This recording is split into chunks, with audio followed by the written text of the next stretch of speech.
Alright, today what we're going to attempt to do is to make a Category 5E, Category 6 Ethernet cable.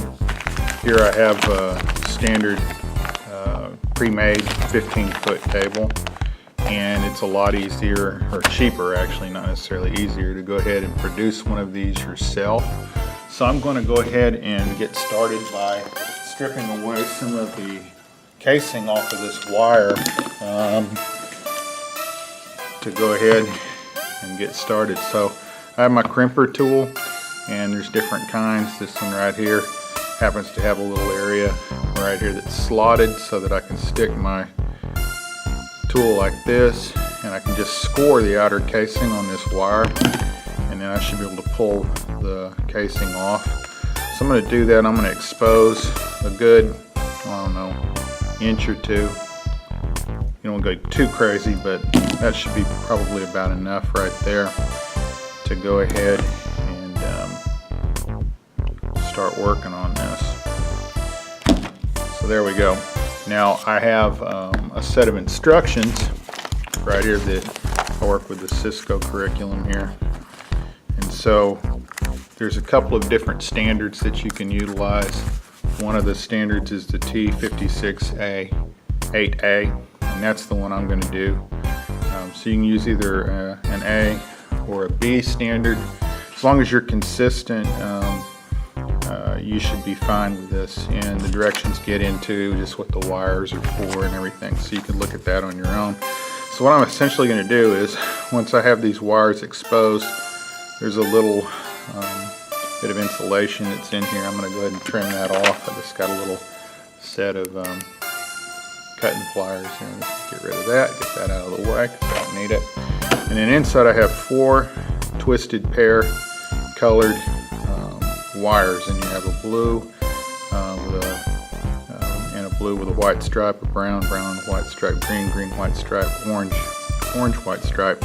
And what I want to do is I want to put and isolate these patterns together, or these colors together. So I'm going to take my brown, and line it up, and this will take a few minutes. There's that, and then brown is next with the white stripe, and then the next one, according to the scheme, is the orange. So I'm going to take my orange.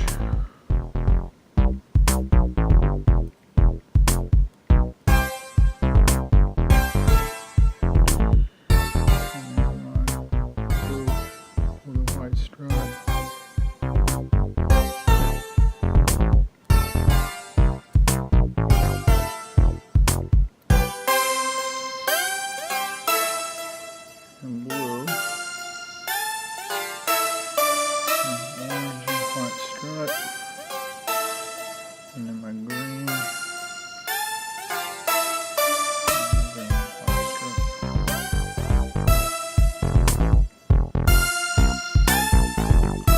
Alright, and so I kind of want to get these in order. I want to get these wires as straight as I can. So I have them in order, and I just put them in order like they are right here on this. And so I'm going to take these and try and get them as straight as I can. Now there's several ways of doing this. I'm going to just use these wires here and just kind of like straighten them out a little bit. And it serves you well to take your time and get these as straight as you can. This guy right here, he needs to be straightened up.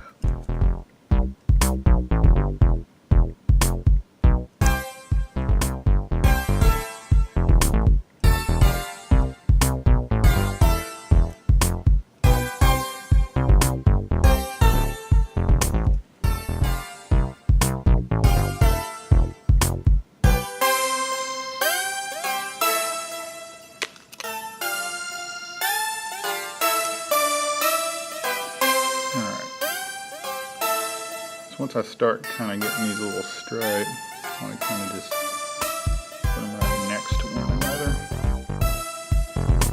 And then one of the things I like to go ahead and do, you'll notice they're a little different in length. Get them right next to one another. I'm just going to nip them off about the same length here. I don't don't want to go too far down because I want enough wire exposed. So there we go. And again, I'm just going to verify my sequence along the way. Brown, brown, white, orange, blue, white, blue, orange, white, green, green, white. Okay, so I have that. Next thing I'm going to do is I'm going to grab one of my Cat 5e RJ45 connectors. These are the little ends that go on here. And so the idea is to feed this in through here, and this is a little bit of a process. I'm going to get them in there, get them straight. And you don't want to force them, you just kind of want to wait till they go in there. And this may take you a minute.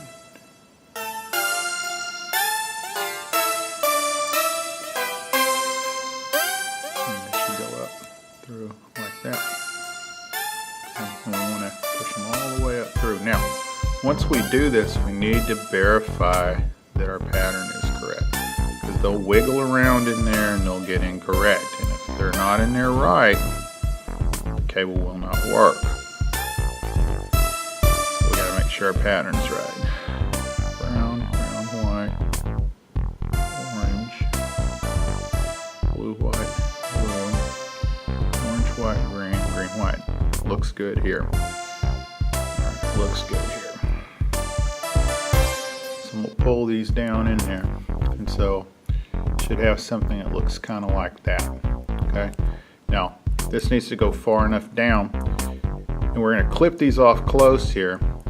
This needs to go, the casing you can see inside of here, it needs to be up inside of the plastic part here, because there's a little plunger.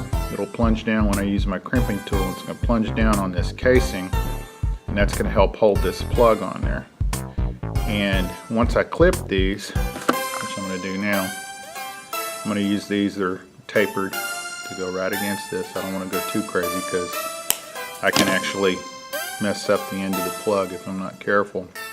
These are still sticking out here, and that's mainly because this plastic's here. So when I put it in the crimping tool, I'm going to need to pull back on it enough to where that goes flush. Okay, it's still in the socket, but it's got to go flush so that whenever I push this down, it's going to crimp these and actually pierce the little casing on these wires so that it makes contact in there. So I've got to be careful holding on to this, because if I back it out of there, I'm going to have to restrip the wire and everything. So I have my crimping tool here. I'm going to turn this over so it goes in there, because it'll go in there one way. It's going to go in there like this. Okay. And here I am, I'm looking at it back here in the back. Now again, right here I can see that these are sticking out a little bit. So I've got to take and make sure that I back it up just enough. So that it's not sticking out too far. And then I'm going to push down on this thing like that and crimp it. Now these teeth are going to push the metal up. It'll pierce the casing on the actual little wires that are in there. And that's going to push this little plunger up against the casing on this wire. And so that's how you crimp that one in there. So there's that. That's crimped in there. So that's one end. So now I got to go and do the other end.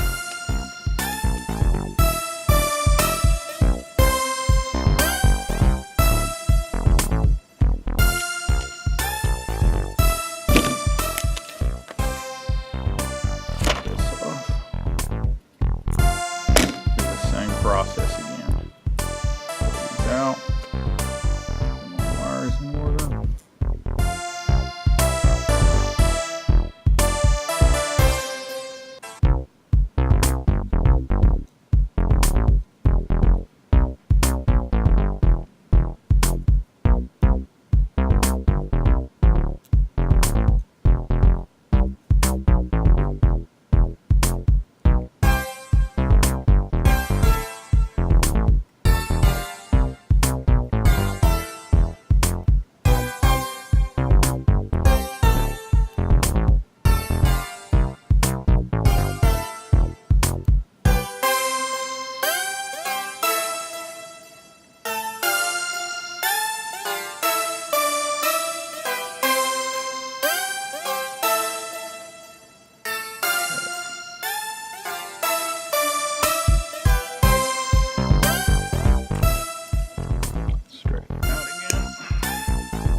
off real straight.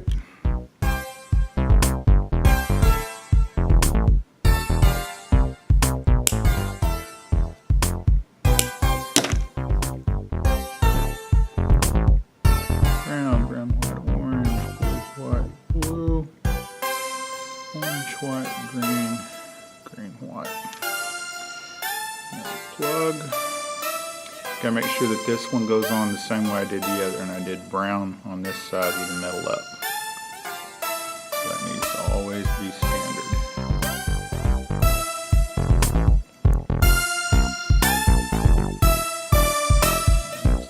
There, like so.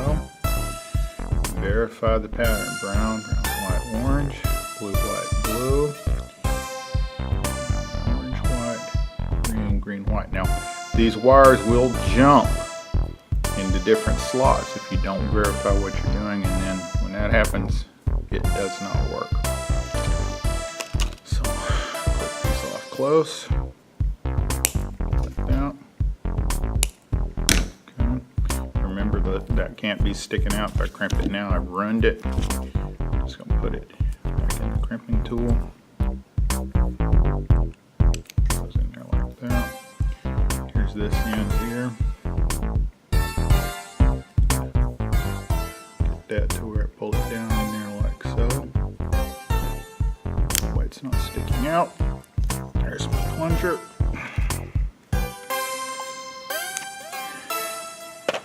And then there's that end. And so now I have a completed cable. Now, the proof is whether or not it is actually going to work.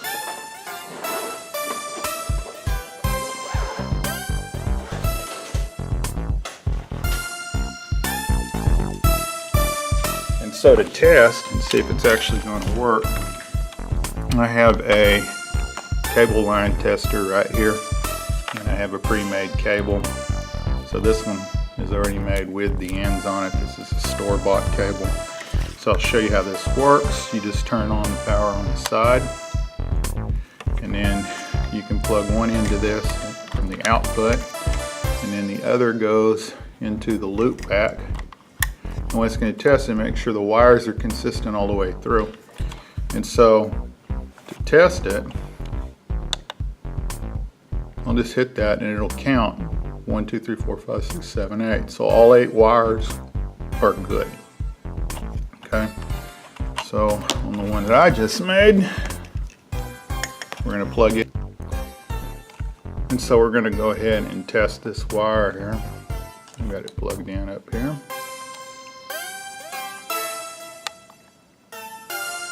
2, 3, 4, 5, 6, 7, 8. All good. Thanks for watching.